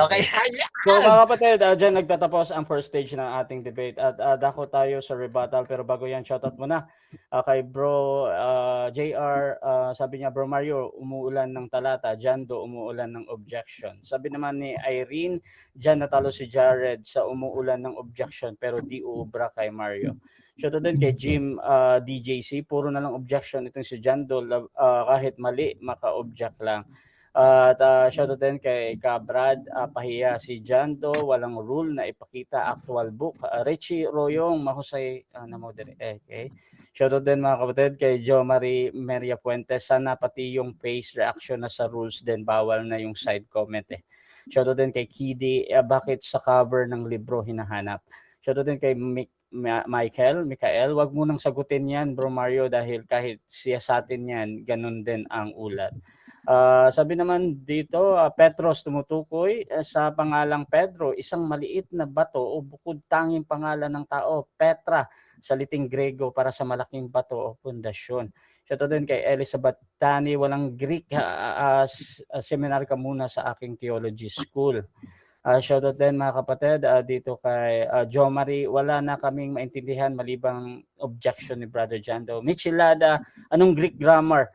May iba pa bang grammar ang Greek at ang Connie Greek? Yan, so mabilis ang comment natin. So shoutout lahat mga kapatid dyan sa ating comment box at dyan sa kay Brother Jando sa live niya. So tuloy tayo, Brother Jando, rebuttal. Proceed bro. Okay, tuloy ako sa aking rebuttal lang, okay? So, unang ginamit niya, tandaan nyo ang tema ko kasi, yung bato sa Mateo 16:18. Hindi ko naman ginamit yung ibang bato sa ibang talata. Kaya nga, ako yung affirmative, siya yung negative. Ang gagawin sana niya, kukontra niya yung tema ko. Ang ginawa niya, tumakbo sa ibang talata at doon nagpatunay. Ating isa-isa yung talatang ginamit niya, ano? Isaiah 48, sabi dito, oo, ang damoy na nalalanta at kumukupa sa mga bulaklak. Ngunit ang salita ng ating Diyos ay mananatili magpakailanman. Oh, sabi niya, nandyan daw eh. Bato daw yan sa 16:18 ng Mateo. Wala naman eh. Alam mo? Nagsinungaling. Ito naman tayo ngayon sa ginamit naman niya, awit, no? Awit 18:31. Ano nakalagay dito? Silipin natin. Tingnan nyo ha. Si Yahweh lamang ang Diyos na tunay. Tanging Diyos lamang ang batong tanggulan. Yung Yahweh na ba yan? Yan ba yung batong sinasabi sa Matthew 16:18? Hindi naman Hindi yan yung bato. Hindi yan yung kepa. Ang topic, yung kefa na nasa Matthew 16:18. Hindi naman yan tumutukoy sa Matthew 16:18 eh. Ba naman to? Gawa 4:11. Isa-isa ito yung mga talatang ginamit niya. Gawa 4:11. Sabi dito, ang Jesus na ito, ang batong itinakwil ninyong mga tagapagtayo ng bahay, ang siyang naging batong panulukan. Sinabi ba namin na si Pedro ang chief cornerstone? Wala naman kaming ganyan turo. Ano nyo? Red herring fallacy ito eh. Red herring fallacy. Strawman fallacy. Ang daming fallacy yung ginawa. Alangan, di ako mag-object. Ang gusto ko, focus sa topic. Natural mag-object ako kung yung kalaban ko gumagamit ng fallacy. Tignan nyo may sinabi ba dyan na yung chief cornerstone ang siyang pinagtayuan ng iglesia? Wala naman Wala. Marcos 12, Marcos 12 Gs. Ano silipin sa Marcos 12 Gs? Ano sabi dito? Hindi ba ninyo nabasa ang sinasabi sa kasulatan? Ang batong itinakwil ng mga tagapagtayo ng bahay ang siyang naging batong panulukan. Oh, may binanggit ba dyan na yan yung yung Kefa sa Mateo 16:18? Wawa naman. Sige, ituloy yung ating yung ating naputol kanina na presentation. Tayo ngayon. Tingnan nyo ha. Sa presentation ko, nakafocus lang ako sa Matthew 16:18. Hindi ako lumilipad ng ibang talata. Kalaban ko, lumilipad. Mukha yatang hindi ako ang kinukontra. Ano ba ang tema ko? Bato sa Mateo 16:18, hindi ko tema yung bato sa Isaiah 48, hindi ko tema yon. Hindi ko tema yung bato sa Efeso 2:20. Hindi ko tema yung bato sa 18:31 ng awit. Hindi ko tema yung bato sa Gawa 4:11. Hindi ko rin tema yung bato sa Marcos 12:10. Ang tema ko yung bato sa Mateo 16:18. So doon ako nakafocus. Ang kalaban ko saan tumatakbo. Pahabulin mo ako doon. Ano ba naman tong klaseng kalaban na to? Parang hindi yata naghanda. Vincent's Word Studies. Tingnan nyo ha. Mga protestante ito. Peter says, "Thou art the Christ." Christ replies, "Thou art Peter." Petros. Peter is used as a proper name but without losing its meaning as a common noun. Without losing its meaning as a common noun. The name was bestowed on Simon at his first interview with Jesus in John chapter 1 verse 42 under the form of its Aramaic equivalent, Cephas. In this passage, attention is called not to the giving of the name, but to its meaning. Ba naman to? In classical Greek, the word means a piece of rock. A piece of rock. Oh, next. The word refers neither to Christ as a rock, distinguished from Simon as stone, nor to Peter's confession, but to Peter himself. Distante na ito na Ano daw? Ang salita, ating Tagalogin para maintindihan. Ang salita, yung Kefa, yung bato. Ang salita ay hindi tumutukoy kay Kristo bilang isang bato na naiiba kay Simon. Isang bato ni sa pagtatapat ni Pedro, kundi kay Pedro mismo. Sa isang kahulugan na tinukoy ng kanyang nakaraang pagtatapat at bilang naliwanagan ng Ama sa langit. Yan ang tema ko. Matthew 16:18, sino yung Kefa doon? Next. The reference of Petra to Christ is forced and unnatural. Yan nyo? Yan ginagawa ni Mario San Diego, forced and unnatural. The reference of Petra to Christ is forced and unnatural. The obvious reference of the word is to Peter. The emphatic, this naturally refers to the nearest antecedent. And besides, the metaphor is thus weakened since Christ appears here not as the foundation, but as the architect. On this rock will I build. So yung palang sabi pala ni Kristo, sa ibabaw ng batong ito, itatayo ko, siya ang magtatayo. Anong itatayo ni Kristo? Yung iglesia. Saan niya itatayo? Sa ibabaw ng bato. Hindi sa sarili niya. Siya yung magtatayo sa ibabaw ng bato. So yung Kefa doon, the obvious reference of the word is to Peter. Bakit? The emphatic, this naturally refers to the nearest antecedent, and besides, the metaphor is thus weakened since Christ appears here not as the foundation, but as the architect. On this rock will I build. Again, Christ is the great foundation. Yun sabi ko kanina. Si Kristo, foundation din. Pero hindi yun ang tema ko eh. Hindi yun ang tema ko. Sabi niya, itinakwil daw. Pero ba itinakwil, sinabi ko foundation din? Takwil ba yun? Inyo, nagbintangan pa ako, tinakwil ko daw.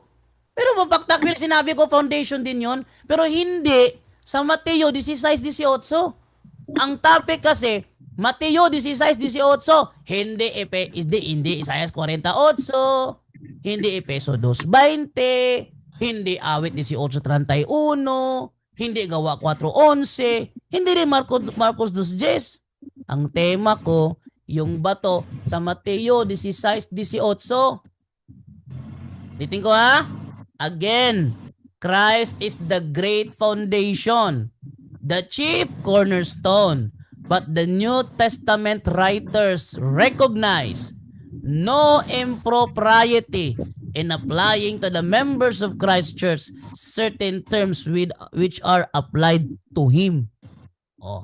Sa madaling salita, mga kaibigan, yung mga talatang pinagbabanggit niya, hindi yon ang tema ko.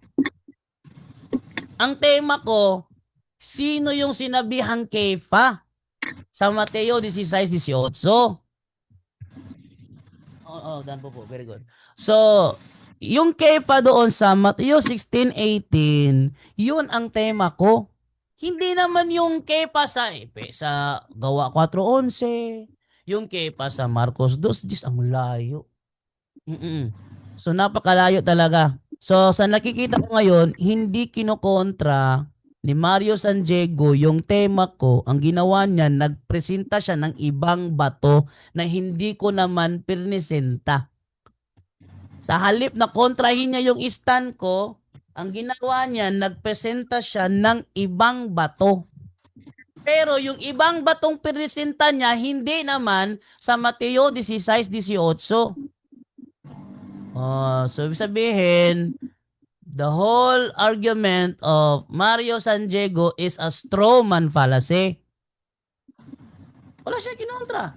Wala siyang referensyang binigay. Matthew 16:18, ang bato ay si Kristo. Wala siyang sinabing gano'n eh.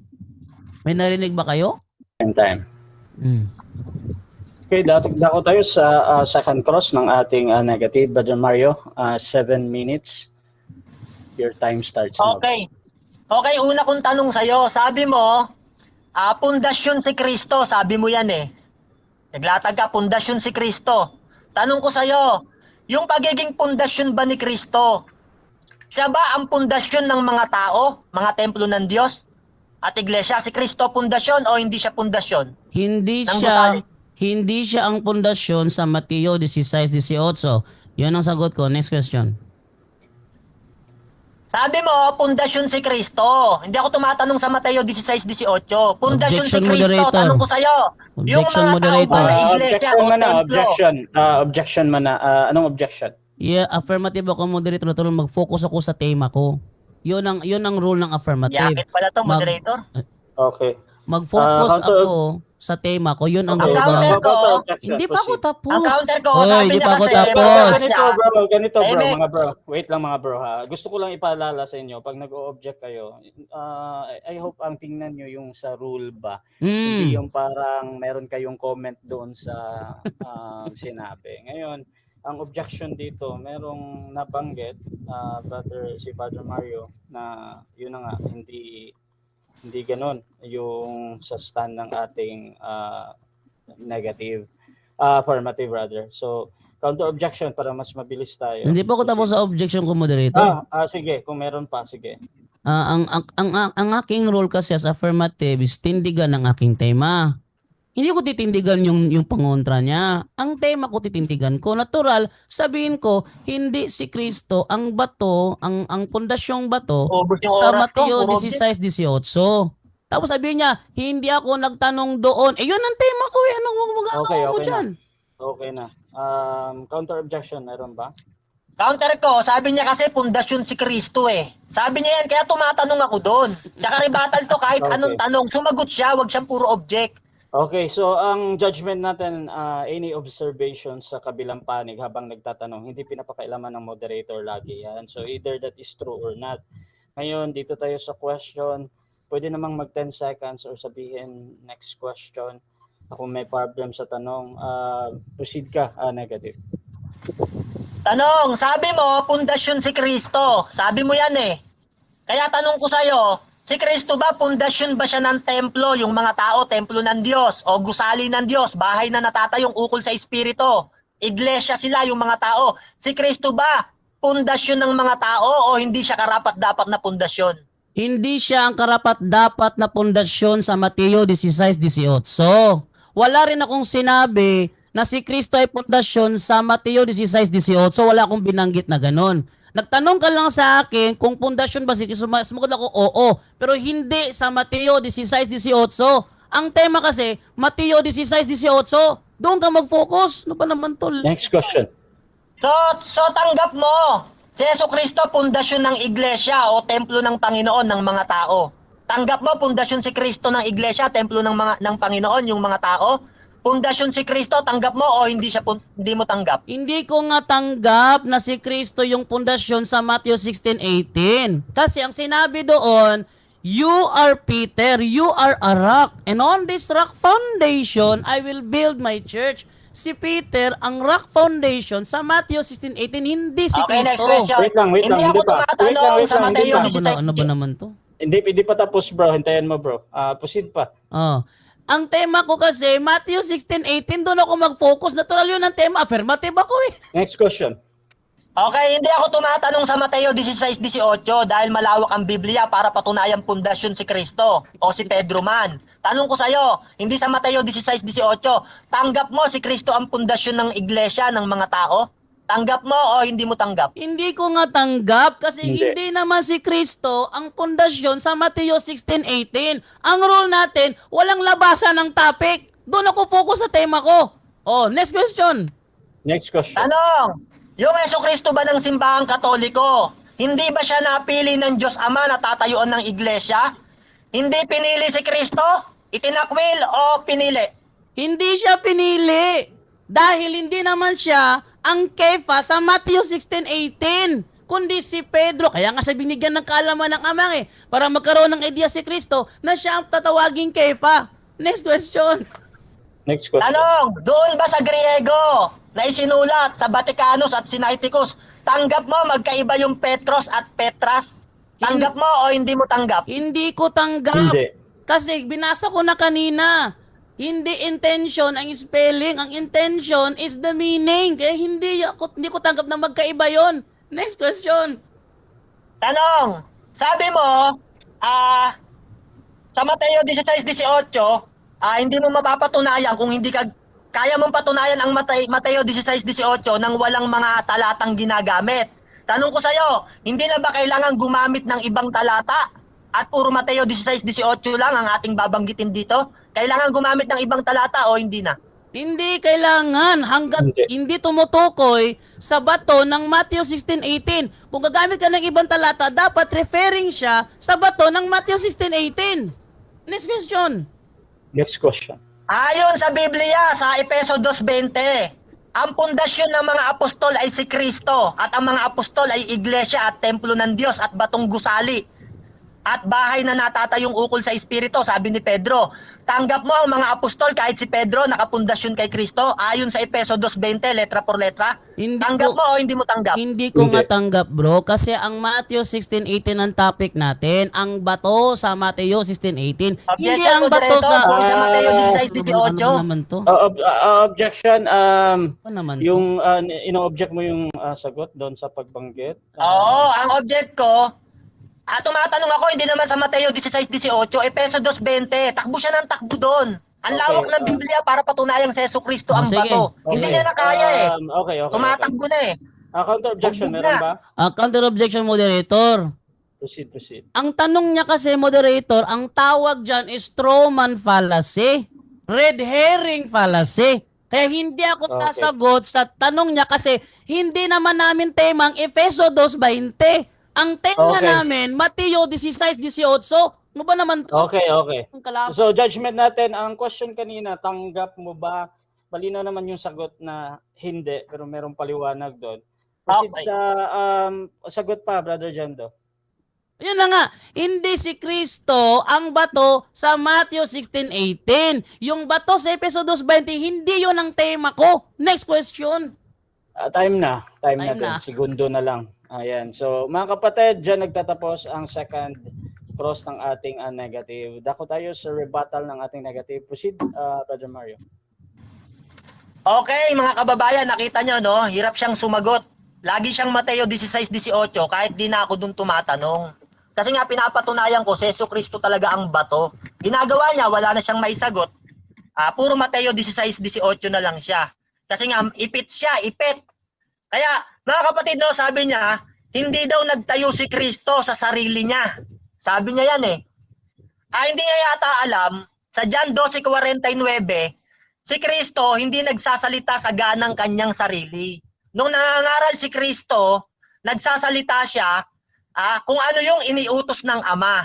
John 12:49, sabi niya, hindi ako nagsasalita sa ganang aking sarili. Kung anumang bagay ang iniutos niya sa akin, siyang aking sasabihin at aking sasalitain. Kaya nung kausap ni Kristo si Pedro, ang nagsasalita doon yung Ama, utos kasi ng Ama yun eh. Kaya ang tinayuan doon si Kristo. Hindi mo alam yan eh. Sabi niya pa kaganina, nagpo-focus lang daw siya sa Mateo 16:18. Ikaw ba naman, kung di ka ba naman kung di ka gagamit ng ibang talata, puro Mateo 16:18 ka lang, wala kang supporting verse, puro dung ka lang, talagang maliligaw ka. Kaya nga may Biblia, para malaman ang katotohanan. Sa kanya pala, wala nang halaga yung ibang talata. Ayaw niya na ng ibang talata. Puro Mateo 16:18 lang. Hindi na sa kanya importante yung ibang talata. Basta doon lang daw siya. Ayan mga kapatid, makikita nyo hindi yan sa Diyos. Itinatakwil pati talata, itinatakwil din si Kristo. Yan mga kapatid, no? Sabi niya pa, no? Ang ginamit ko raw na talata, awit 18 ng 31. Wala naman daw mababasa doon na si Kristo ang bato. Ang ginamit ko, awit 18 ng 2. Yan, nakalagay dyan, ang Panginoon ay ang ating malaking bato. At yung Panginoon na binabanggit ni David dyan, may dalawa siyang Panginoon. Panginoon, Panginoon, sabi niya sa awit 110 ng 1. Si Kristo yung isang Panginoon doon. Malaking bato. Mali yung ginamit mong talata eh. Di naman yun ang binasa ko eh. Ligaw ka talaga, nabibingi ka eh. Ngayon kapatid, no? Sabi mo kaganina rin, sabi mo, tanggap mo, pundasyon si Kristo. Tanggap mo, sabi mo pundasyon din si Pedro. Kaya tanong ko sa'yo, sabi ko, sino ba, tanggap mo ba si Kristo? Ang tinayuan ng iglesia, tinatayuan o pundasyon ng mga tao, templo ng Panginoon. Si Kristo ang pundasyon ng mga tao, gusaling natatayong bahay. Tanggap mo o hindi mo tanggap? Hindi niya raw niya tanggap, pundasyon ng tao si Kristo. Grabe nga pagka nagkakaroon tayo ng paghihirap, mga pasakit, sabi nga ni David, ang Diyos ang aking matibay na muog at aking kanlungan, sabi sa awit. Sa kanya pala si Pedro, mananalangin siya kay Pedro, hindi kay Kristo. Kasi ang pundasyon niya si Pedro. Sabi ng Jeremias ng 17 ng 5, sumpain ang taong tumitiwala sa tao. At ang kanyang ginawang bisig ay ang laman ng tao. Susumpain ka, Jando, itigil mo yan, marami kang ililigaw na kaluluwa.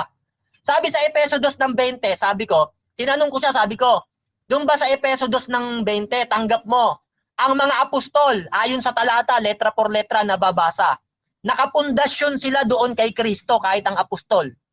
Letra por letra. Sabi niya, hindi raw niya tanggap. Pambihira, nakasulat na nga Sabi Efeso 2:20, itinayo kayo sa pundasyon ng mga apostol at mga propeta.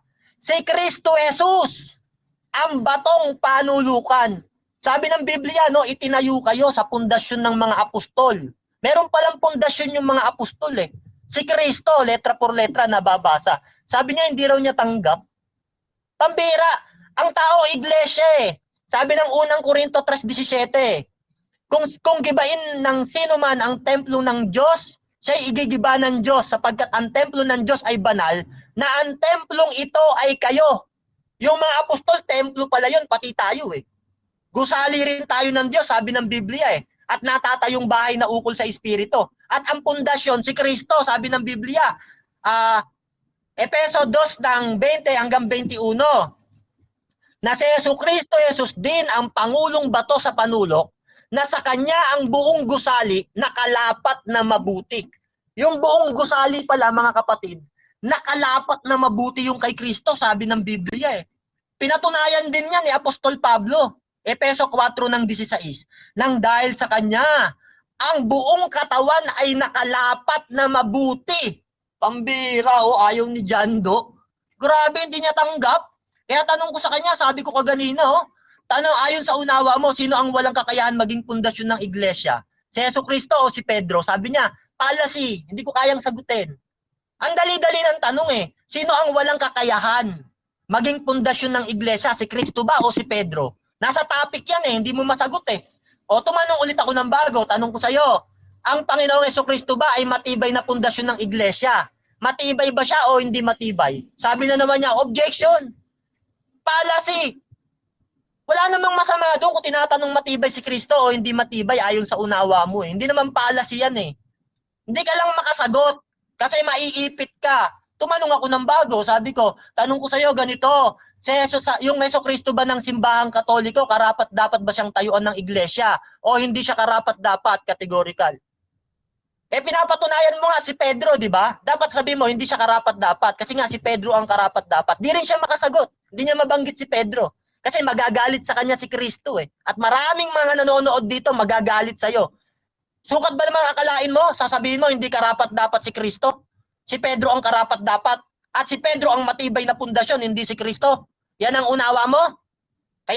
Kaso hindi mo mabanggit. Bakit? Mapapahiya ka eh. Ibig sabihin, sa puso mo, meron kang doubt. Hindi talaga si Pedro ang bato.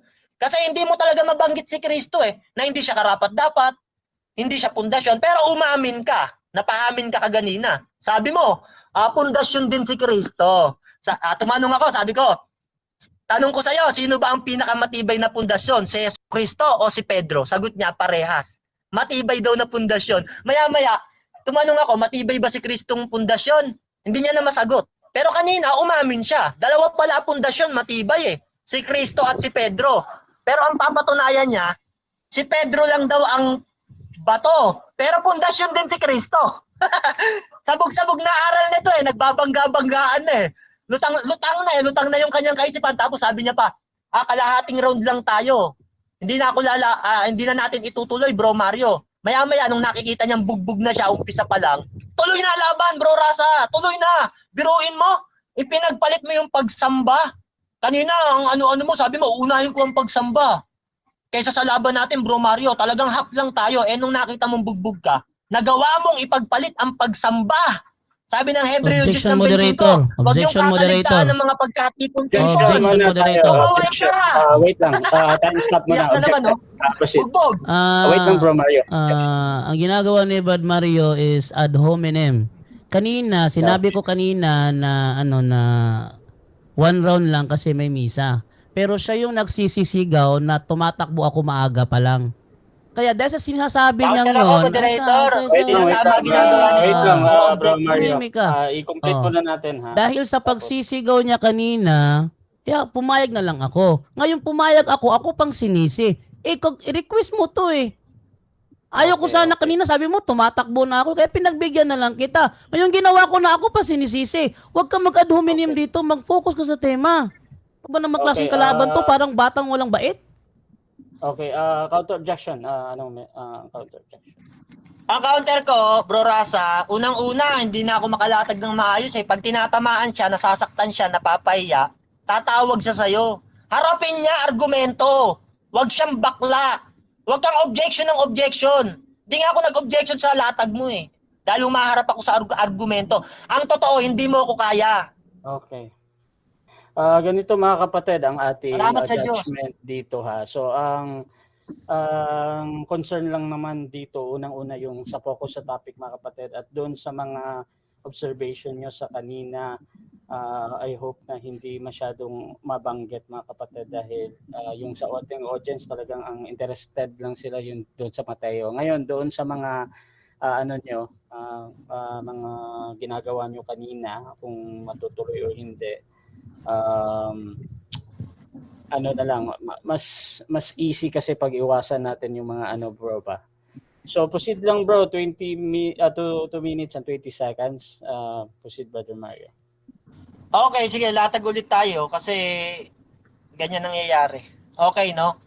Sabi ng unang Korinto, no, tinanong ko siya, sabi ko, meron pa bang ibang pundasyon na inilagay ng Ama? Ang tanong ko pala sa kanya ganito kasi nawala ako eh. Hindi niya raw tanggap na ang mga apostol, narinig niyo, hindi niya tanggap na ang mga apostol, pundasyon nila si Kristo. Isipin niyo kung hindi niya tanggap yon mga kapatid, na ang mga apostol, pundasyon nila si Kristo at ang mga apostol ay templo ng Diyos, sabi ng Biblia. Sa unang Korinto 3:17, ang templong ito ay kayo, sabi ng Biblia. At ang pundasyon, Efeso 2:20, nakapundasyon ng mga apostol kay Kristo, hindi niya tanggap. Kung hindi niya pala tanggap yon, ano pang gagawin natin mga kapatid? Ang mga talata, binabaluktot at binabali. Isuksukat akalain mo, nakasulat letra por letra, hindi mo tatanggapin. Para lang ipagpalit na hindi ka matalo. Harapin mo yung katotohanan. Tanggapin mo ang nakasulat. Letra por letra na nga, hindi mo pa tanggap. Ipagpapalit mo ang katotohanan sa ego, sa pride na meron ka, Jando. Yung ba ang gusto mong ipakita sa mga tao? Nakakahiya ka, kapatid. At unang-una, ganito, no? Sabi mo, merong commentary si Excel Henry Donald. Tanong, yung mga binasa mong commentary, lahat ba ng commentary tama? Sabi ng Isaiah 34:16, inyong saliksikin sa aklat ng Panginoon at inyong basahin. Maraming mga tao nag-commentary. Pero merong tao pinahayagan sa Espiritu, unang Korinto 2:10. Ngayon, lahat ba na nagko-commentary na binabasa mo, tama ba yan? Yan ang sinasabi ko sa iyo. Huwag kang gagamit ng mga kung ano-anong Google referensya na hindi naman kapani-paniwala. Tandaan mo to, Jando. Hindi lahat ng commentary o nababasa mo na sinabi ng mga tao na hindi sinamahan ng Diyos. Na hindi pinayagan ng Diyos ng katotohanan tama. Maraming commentary, mali eh. Tapos babasahan mo kami lahat, gagawin mo kaming bata para paniwalain mo lang kami na yung mga komentaryong binabasa mo tama. At ang commentary na e-edit. Time na. Okay, dako tayo sa ating second cross. Brother Jando, proceed bro, 7 minutes. Okay, unang tanong ko sa kanya, ano yung tema ko na kinontra mo? Ang bato sa Matthew 16:18 o yung bato sa Gawa 4:11?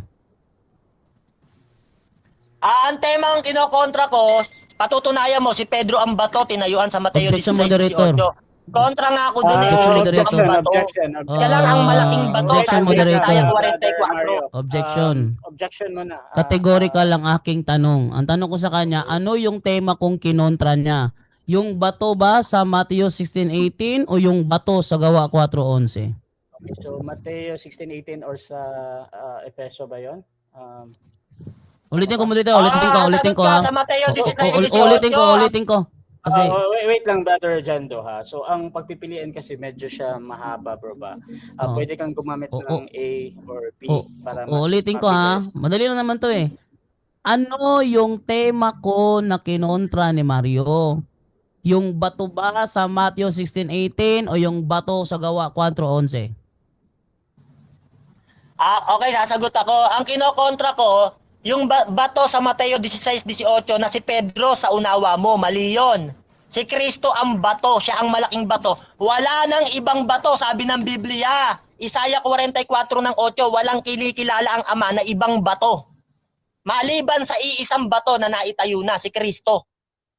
Letra por letra yan, nakasulat eh. Next question. Ano yung tema ko na kinontra mo? Yung bato sa Mateo 16:18 o yung bato sa Marcos 12:10? Ang kinokontra ko nga, yung tema mo na bato, kinikilala mong bato sa Mateo 16:18 ay si Pedro. Hindi nga. Si Kristo nga ang batong tinutukoy doon. Kaya nga tutulak kong si Pedro ang bato ayon sa unawa mo. Mali yun. Si Kristo lang ang bato. Walang kinikilala ang Ama na ibang bato ayon sa Isaiah 44:8.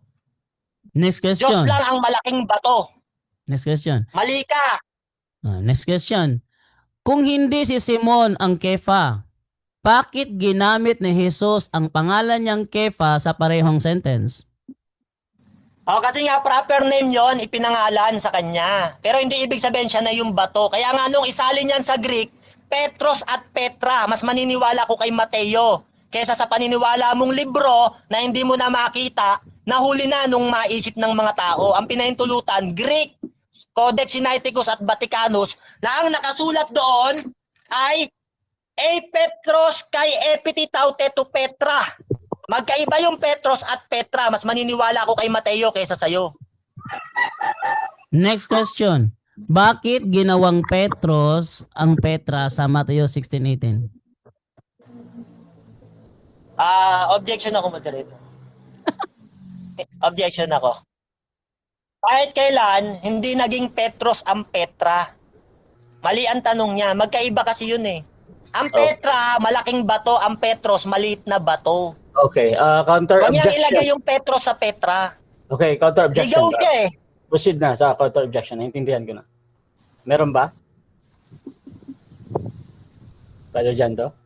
Yun na nga ang ano ko, Mahilo. ang aking objection sa kanya. Okay. Sagutin yung tanong ko sa kanya. Okay. So ganito, ang judgment sa moderator, dito sa question ni Brother Jando, either that is true or not na bakit na iba from Petros to Petra. Brother Mario, kahit anong stand mo dyan, talagang ipapasagot ko yan. Pero kung merong problem doon, sabi mo nga, iba yung stand mo, pwede mong gamitin ang 10 seconds. So talagang sasagutin mo yung reason naman to, bakit daw iba. Okay, 10 seconds ako. Loaded question. Okay, sagot ko dyan. Hindi magiging Petros yung Petra. Magkaiba nga yun, ayon kay Mateo. 10 Objection, seconds. moderator. Walang objection sa 10 seconds, bro. Next question. Yak na naman. Bakit mo sinabing loaded question? Ikaw ang nagbanggit mismo, iba ang Petra, iba ang Petros. Yung tanong ko sa iyo, bakit naging Petros yung Petra sa Matthew 16:18? Hindi loaded question yun, sagutin mo yun. Okay, bakit to? Okay, sagot ko nga. Siya lang naman nagsasabi niyan eh. Ang sabi ko, magkaiba yung Petros at Petra. Yan ang sabi ko. Siya ang naglalagay na yung Petra daw ay Petros. Siya may sabi nun. Pinipilit niya kahit mali. Hindi ka uubra, boy. Okay, next question.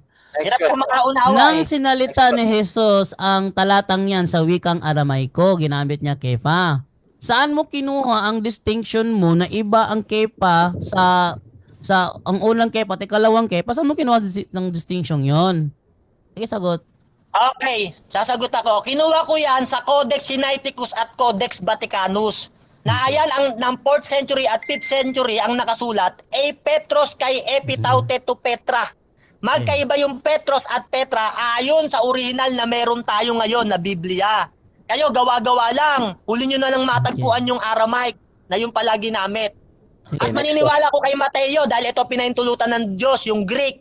At Okay, hindi next yung question. Aramaic Next na question. maisulat. Ano ang sinabi ng Codex Sinaiticus? Sinabi ba ng Codex Sinaiticus na ang Aramaic word na kefa, dalawa meaning? Yes! Sabi dyan, no? A Petros kay epitaute te Objection, Petra. moderator. Ibig sabihin, sumagot ako. Objection mo Sumagot na. ako, moderator. Wait lang. Objection, moderator. Mo na. Mauna talaga yan. May counter objection naman. Proceed, affirmative. Objection ko. Hindi ko siya pinapabasa sa kago di soy lego hotiso eye Petros kay ipitaw titi Petra oy ko domiso mo tin Ecclesia. Hindi ko siya pinapabasa. Ang tanong ko sa kanya, sinabi ba ng Codex Sinaiticus na ang Aramaic word na kefa ay may dalawang meaning? Sinabi ba o hindi? Bro Mario, may counter objection ba? Sumagot ako, yes. Di niya lang matanggap. So, sumagot naman ng yes. Babasa nga ako eh. Doon sa pagpapaliwanag, either that is true or not, ha?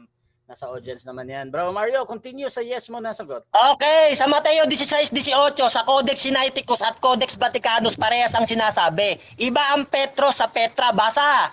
A Petros kay epitaute te Petra. Iba ang Petros sa Petra. Ayon sa Codex Sinaiticus at Vaticanus. Ikaw lang nagpipilit eh. Sabi ng Mateo 13:13, di talaga kayo makakaunawa kahit umunawa kayo ng umunawa. Next question na. Next question. Sabi mo kasi dalawa ang meaning ng kepa sa Aramaiko. Ang unang meaning niya bato. Ano yung ikalawang meaning? Ikalawang meaning niya, malaking bato. Petra. Malaking bato. Feminine noun. Oh, hindi mo maintindihan eh. Kasi kung maliit na bato, Petros, hindi niya kayang buhatin ng iglesia, mahina. Kaya may gender, nung isalin sa Greek, merong kasulatan at wala nang eksaktong Next question. Next question. Next Ng question. original Next na question na, Aramaic, next wala question. nun. Greek talaga Next meron. Next question na. Saang Aramaic dictionary mo nabasa na ang kepa may kahulugan malaking bato? Yan. Nilabas ko na kaganina, moderator. Inulit niya na naman yung tanong niya. Dito nga sa sinulat ni Cardinal Walter Caspel. Ang confession ni Pedro at si Kristo ang pundasyon at hindi si Pedro. Sa that they may all be Objection, one. moderator. The call of unity. Time na mga kapatid. Yan. Time na. Okay, so dyan nagtatapos ang second stage ng ating debate. Dako tayo sa final conclusion. Mauna dito si Brother Jan. Bago yan, shoutout muna sa ating nasa live kay Mikael. Dapat may screen mapakita si Bro Mario para makita ni Jando.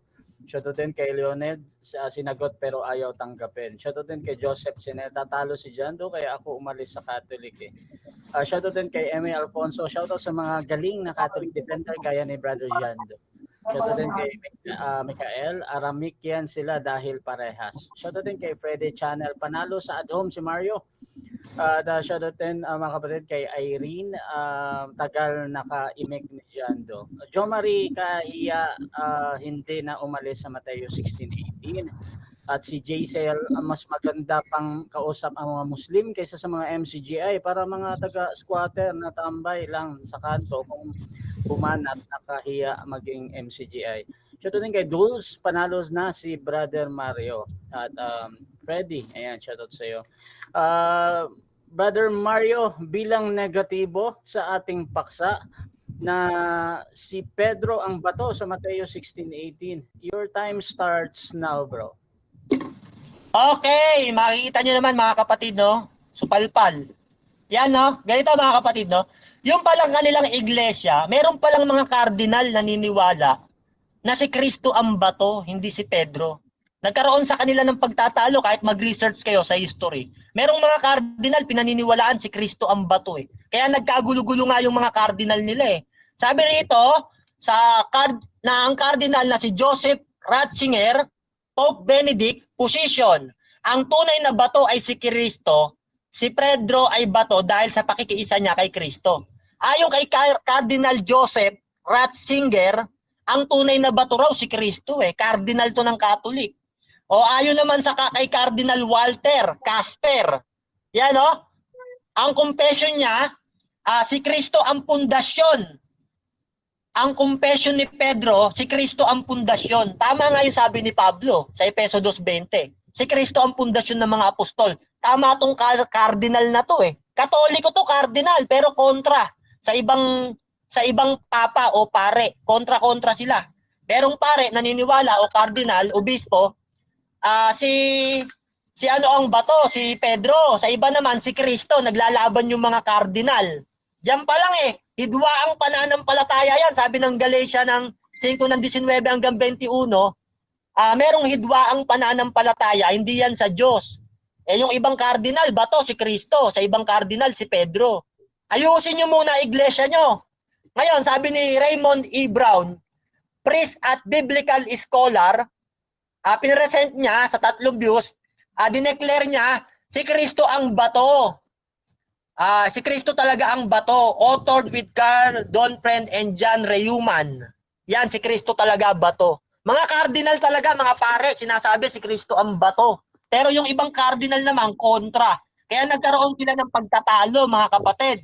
Ngayon, saan tayo maniniwala? Sa iglesyang nagtatalo-talo na merong hidwang pananampalataya at pagkabahabahagi? O sa sinasabi ng katotohanan, mga kapatid, na sa Biblia, meron talagang isang matibay na pundasyon at ito'y si Kristo. At sabi ng Isaya ng 44:8, may Diyos baga liban sa akin? Walang malaking bato, ako'y walang nakikilalang iba. Ang Diyos pala, sabi ng Biblia, wala siyang nakikilalang malaking bato. Diyos lang ang malaking bato. Isipin mo naman, yung iglesia, itatayo mo sa Petros. Maliit na tipak ng bato. Malaking kasalanan to, kapatid. Sa tao mo itatayo ang iglesia. At unang-una, kapatid, no? Sabi ng awit ng 18 ng 31, sino ang malaking bato? Maliban sa ating Diyos. Wala akong nakikilala. Sabi ng Diyos yan sa Biblia, letra por letra Wala silang kinikilalang bato. Kaya sa Biblia, sinasabi talaga, si Kristo ang bato. Yan Unang Korinto 3:11, sapagkat walang sino man ang makapaglalagay ng ibang pundasyon maliban sa isa na naitayo na si Heso Kristo. Grabe ang linaw. Naitayo na si Heso Kristo. Aray, bugbog. Ngayon mga kapatid, sa Biblia talagang sinasabi, meron talagang bato, na malaking bato. Bakit? Sa Biblia kasi maraming bato Merong bato, hubad na bato. Ezekiel 26:4. Marami kasing kahulugan yung bato Yung hari ng Tiro o yung Tiro, ginawang hubad na bato ng Diyos. Tinatawag na hubad na bato. Meron namang bato na nasa halamanan ng Eden ng Diyos. Mahalagang bato ay iyong kasuotan. Meron palang bato, mga haspe, sapiro, karbungko, onyx, esmeralda, mga bato rin to, sabi ng Biblia Kaya sa Biblia, maraming uri ang bato. Maraming kahulugan ang bato. Pero, isa lang ang malaking bato, sabi ng Isaiah 44:8. Wala akong ibang kilala, sabi ng Diyos. O kaya talagang ligaw ka Marami kang aaralin. Unang-una, puro commentary pinagagagawa mo. Wala ka pang mga talatang ginagamit. Puro salita ka lang, tapos puro ka Mateo 16:18, hindi ka tumatalon sa iba. Wala kang patunay, hindi mo napatunayan Di ba, tawa-tawa ka. Sabi mo, pag talo, sasayawan mo. Hindi ka makasayaw. Ako ngayon ang sumasayaw kasi talo ka. Ayan hindi ka makasayaw, di ba? Sabi mo, pag lamang ka na kanina, sabi mo sa umpisa, pag lumalamang ako, sinasayawan ko kalaban. O kaya ako, sinasayawan ko siya kasi lamang ako. Yan ang estilo mong bulok. Pinapakain ko sa'yo, kagaya nung nakalabang kong katulad mo rin. Patakip-takip ka ng muka. Okay, so dyan nagtatapos mga kapatid ang final conclusion ng ating negative. Dako naman tayo sa final conclusion ng ating affirmative sa kanyang pinatutunayan na si Pedro ang bato sa Mateo 16:18. Brother Jando, your time starts now. Actually, kanina pa ako sumasayaw. No? Bakit? Kasi, tumatalong ka sa ibang issue. Ano ba ang issue ko? Ang bato sa Mateo 16:18. Tumatakbo ka kasi sa ibang talata, hindi naman yun ang tema ko. Natural, sasayaw ako doon. Kanina ko pa sinasayawan. Ayaw mo lang makita. No? Kanina ko sinasayawan. Bakit? Ito ang topic ko. Pag pumunta ka doon, hindi naman topic ko. Ibig sabihin, gusto mo kong pahabulin doon, hindi naman ang topic ko. Ano yan ang tawag dyan is ad hominem circumstantial. Meron pa. Yung mga tanong niya na sabi niya, pag ako nagtanong, wala naman siyang objection. Natural kasi alam ko, kabisado ko, ang different types of fallacy, kaya hindi ako magtatanong ng may fallacy. Kaya ang mga sagot mo, diretso. Yung mga tanong mo kasi kargado ng false dilemma, kargado ng loaded question, kargado ng red herring, kargado ng straw man, kaya ako nag-o-object. Pa naman klaseng kalaban to. Yan nyo, nagre-reklamo siya. Ayaw ko daw umalis sa isang talata. Mateo 16:18. Yun ang tema ko Yun ang tema ko. Ba't mo ko patatakbuhin sa iba? Hindi naman yan ang tema ko. Ibig sabihin, hindi niya kinontra yung stand ko. Nagtayo siya ng bagong argumento at ang gusto niya, yon ang kokontrahin ko. Never. Never.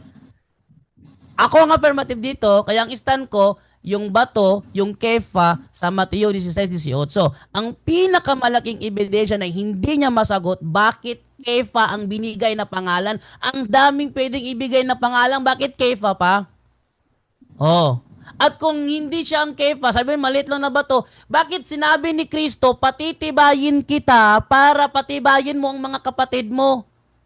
Kaya nga siya ginawang kefa kasi patitibayin siya ng Panginoon para patibayin niyang kapatid niya. Task yun.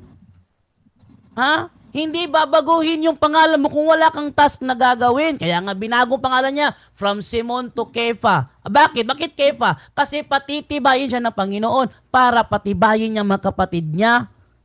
Yun ang purpose. Bakit siya binigyan ng pangalan Kefa? Kaya nga lahat ng mga kumontra, pag tinanong na bakit Kefa ang binigay na pangalan, ang daming pangalan, bakit Kefa pa? Hindi nila masagot yan. Ang alam na nila, basta pinangalanan. Ano yung walang silbi na pagbigay ng pangalan?